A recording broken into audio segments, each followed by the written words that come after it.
કેમ છો વિદ્યાર્થી મિત્રો? મહર્ષિ આસ્તિક સાર્વજનિક હાઈસ્કૂલ ગોડાદરામાં આપનું સ્વાગત છે.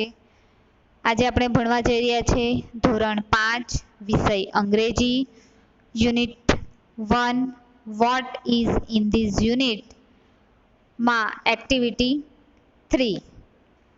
એક્ટિવિટી 3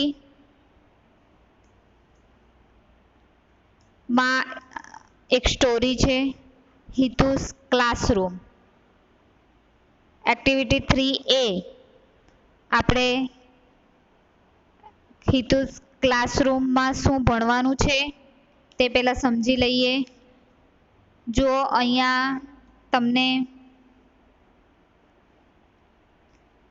હિતુસ ક્લાસરૂમ, પહેલાં તો એને સમજીએ. હિતુસ એટલે કે એક છોકરાનું નામ છે, ક્લાસરૂમ એટલે કે વર્ગખંડ. હિતુસ ક્લાસરૂમ એટલે કે હિતુનો વર્ગખંડ.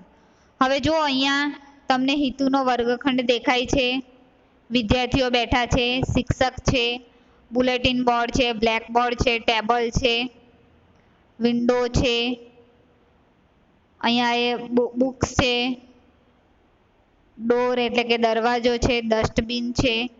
આ બધું આપણે શીખવાનું છે. તો let me start Hitu's classroom.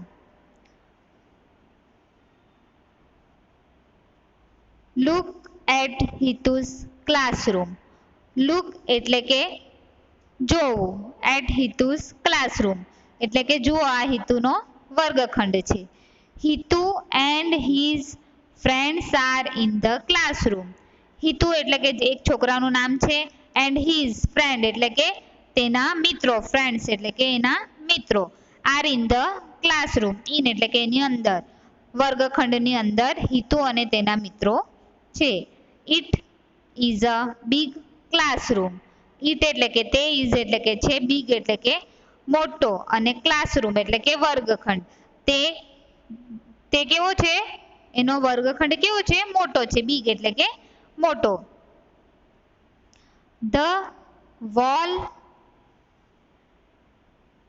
The wall are pink. Wall એટલે કે દિવાલ. આ જે દિવાલ કેવા છે તે કયા રંગની છે? પિંક એટલે કે ગુલાબી. The board is black. The board એટલે કે બ્લેક બોર્ડ, કાળું પાટિયું આપણે જેની પર શિક્ષક આપણને ભણાવે છે, લખાવે છે, તેને શું કહેવાશે? બોર્ડ. તે કયા રંગનું છે? Black. The ceiling is white. The ceiling. ceiling એટલે શું કહેવાશે મિત્રો? સીલિંગ એટલે કે છત કહેવાશે. આપણા વર્ગખંડમાં, આપણા ઘરમાં જે આપણે પંખો લગાવીએ છીએ તેને શું કહેવાશે? સીલિંગ. અંગ્રેજીમાં સીલિંગ અને ગુજરાતીમાં શું કહેવાશે? છત. તો એ વ્હાઇટ છે. There are 2 windows in the room. There are 2 windows in the room એટલે કે 2 windows. windows એટલે કે બારી. There એટલે કે ત્યાં કેટલી છે? 2 બારી. રૂમમાં કેટલી બારીઓ છે? 2 બારીઓ છે. The window frames are brown. The window એટલે કે બારી, frames એટલે કે આ જુઓ એની જે ફ્રેમ આવે છે આ રીતે, તેને ફ્રેમ કહેવાશે. એની જે બોર્ડર હોય તેને ફ્રેમ કહેવાશે. Are brown. તે કયા રંગની છે? બ્રાઉન રંગની છે. The door are brown too.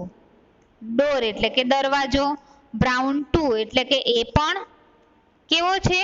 Brown એટલે કે કથ્થઈ રંગનો છે. The floor is clean. Floor. Floor એટલે કે ભોંયતળિયું. જે આપણે આપણા ઘરમાં વર્ગખંડમાં જે સ્ટાઇલ હોય છે, પથ્થર લગાવેલા હોય છે, તેને ફ્લોર કહેવામાં આવે છે. The floor is clean. Clean એટલે કે ચોખ્ખા. The સ્વચ્છ. ક્લીન એટલે કે સ્વચ્છ અથવા તો ચોખ્ખું. The benches are clean too. Benches એટલે કે એ તો તમને બધાને ખબર જ હશે. આપણે વર્ગખંડમાં જે એની ઉપર બેસીએ છીએ પાટલી ઉપર, તેને બેન્ચીસ કહેવામાં આવે. ક્લીન ટુ એટલે કે એ પણ કેવી છે? સ્વચ્છ છે. There is a bulletin board near the window. ત્યાં બુલેટિન બોર્ડ પણ છે. જુઓ અહીંયા આ છે તે બુલેટિન બોર્ડ. બુલેટિન બોર્ડ એટલે શું આવશે? કે એની પર આપણે કોઈ પણ કાગળ લગાવવાના હોય, કોઈક સાહિત્ય વિશે લખવાનું હોય, એસે વિશે આપણે લખીને કાગળ લગાવવાના હોય તો એ બુલેટિન બોર્ડ પર બધું લગાવવામાં આવે છે. તો નિયર ધ વિન્ડોઝ, નિયર એટલે કે નજીક, વિન્ડો એટલે કે બારી. બુલેટિન બોર્ડ ક્યાં છે? આ વિન્ડો અને એની નિયર એટલે કે એની નજીક છે. ઇટ ઇઝ અ ગ્રીન, તે કયા રંગનું છે? ગ્રીન કલરનું આવે છે. There are pictures on it, there are pictures on it. તમને કીધું અત્યારે એ પ્રમાણે એ બુલેટિન બોર્ડ પર શું લગાવવામાં આવે છે? બધા જુદા જુદા ચિત્રો લગાવવામાં આવે છે. Hitu is on the first bench, Hitu ક્યાં બેઠો છે? ફર્સ્ટ એટલે કે પહેલી બેન્ચીસ પર બેઠો છે. There is a platform in the classroom, platform એટલે કે એક નાનું, આપણને ખબર છે કે જુઓ આ જે છે જ્યાં શિક્ષક ઊભા છે એ પણ લાકડાનું બનેલું હોય છે અને એની પર શિક્ષકની ટેબલ, એની ખુરશી હોય, શિક્ષક પોતે ઊભા રહેલા હોય છે, તેને પ્લેટફોર્મ કહેવામાં આવે છે. તે પણ એના ક્લાસરૂમમાં છે. The teacher's table is on the platform, શિક્ષકનું જે ટેબલ છે તમને અત્યારે કીધું એમ તે પણ ક્યાં છે? પ્લેટફોર્મ ઓન, ઓન ધ એટલે કે પ્લેટફોર્મની ઉપર છે.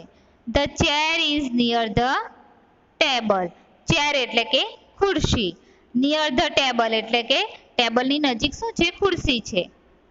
The chair and the table are new, chair એટલે કે ખુરશી અને ટેબલ એટલે કે ટેબલ એ બંને કેવા છે? આર ન્યૂ, ન્યૂ એટલે કે નવા, ટેબલ અને ખુરશી બંને નવા છે. There is a black on the book on the table, ટેબલની ઉપર શું છે? બુક એટલે કે ચોપડી. શું કહેવાશે? બુક એટલે કે ચોપડી. ચોપડી ટેબલની ઉપર તમે જોઈ શકો છો કે ટેબલની ઉપર શું છે? ચોપડી છે. The book is very thick, જો તમને દેખાશે કે ખૂબ જાડી ચોપડી છે. વેરી થીક, થીક એટલે કે જાડી, ચોપડી કેવી છે? વેરી એટલે કે ખૂબ જાડી છે. It is a dictionary, it is a dictionary એટલે કે શાની બુક્સ છે? કે ડિક્શનરી એટલે કે શબ્દકોશ કહેવામાં આવશે. આપણે અંગ્રેજી એમાં શું આવશે? શબ્દકોશમાં અંગ્રેજી શબ્દનું ગુજરાતી કરેલું આવશે. ઘણા એવા શબ્દો હોય અંગ્રેજીમાં જે આપણને આવડતા ન હોય તો આપણે આ શબ્દકોશમાંથી એ શીખી શકીએ છીએ. હવે આગળ, the teacher is near the blackboard, the teacher is near the blackboard એટલે કે શિક્ષક ક્યાં છે? નિયર એટલે કે નજીક, બ્લેકબોર્ડની નજીક. જો અહીંયા તમે જોઈ શકો છો કે જે શિક્ષક ઊભા છે તે ક્યાં છે? બ્લેકબોર્ડની નજીક ઊભા છે.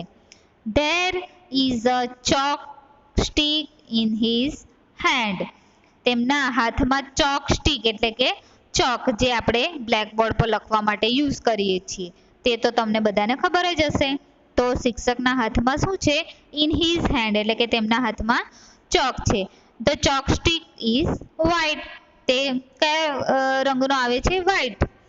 There is a cupboard near the blackboard, there is cupboard near the blackboard એટલે કે કપબોર્ડ એટલે કે કબાટ, નિયર એટલે કે નજીક. કોની નજીક છે? બ્લેકબોર્ડની નજીક છે. જો અહીંયા આ બ્લેકબોર્ડ છે અને અહીંયા કબાટ તમને દેખાય છે? Cupboard. There are story books in the cupboard, એ કબોર્ડમાં શું છે? ધેર આર સ્ટોરી બુક એટલે કે વાર્તાની ચોપડીઓ. ઇન ધ કબોર્ડ, કબોર્ડમાં શું છે? સ્ટોરી બુક, વાર્તાની ચોપડીઓ છે. There is a dustbin in the classroom, dustbin એટલે કે કચરા પેટી, તે પણ એના વર્ગખંડમાં છે. જો અહીંયા તમે જોઈ શકો છો કે દરવાજાની પાસે ડસ્ટબિન રાખ્યું છે કે વર્ગખંડમાં આપણે પેન્સિલ, કાગળ, વેસ્ટ કાગળ હોય, પેન્સિલના આપણે છોલીએ, પછી બીજું આપણે નાસ્તો કરીએ તો એ બધો જે કચરો વર્ગખંડમાં પડે તો એ બધો સાફ કરીને આપણે ડસ્ટબિનમાં નાખવાનો કે જેથી આપણો વર્ગખંડ સ્વચ્છ રહે. It is near the door એટલે કે દરવાજા પાસે છે. ડસ્ટબિન ક્યાં છે? દરવાજા પાસે. હિતુ's classroom is clean and airy. જો હિતુનો ક્લાસરૂમ વર્ગખંડ ક્લીન એટલે કે ચોખ્ખો છે એન્ડ એરી એટલે કે શું કહેવામાં હવા ઉજાસવાળો છે. તો ખૂબ સરસ રીતે અહીંયા આપણને આપણા ક્લાસરૂમ વિશે પણ માહિતી આપણે લઈ શકીએ છીએ. તો આઈ હોપ વિદ્યાર્થી મિત્રો તમને આ એક્ટિવિટી 3 હિતુસ ક્લાસરૂમ જે સમજાવ્યું છે તે સમજ પડી ગઈ હશે. હવે આપણે આગળની એક્ટિવિટી માટે મળીશું. આવજો.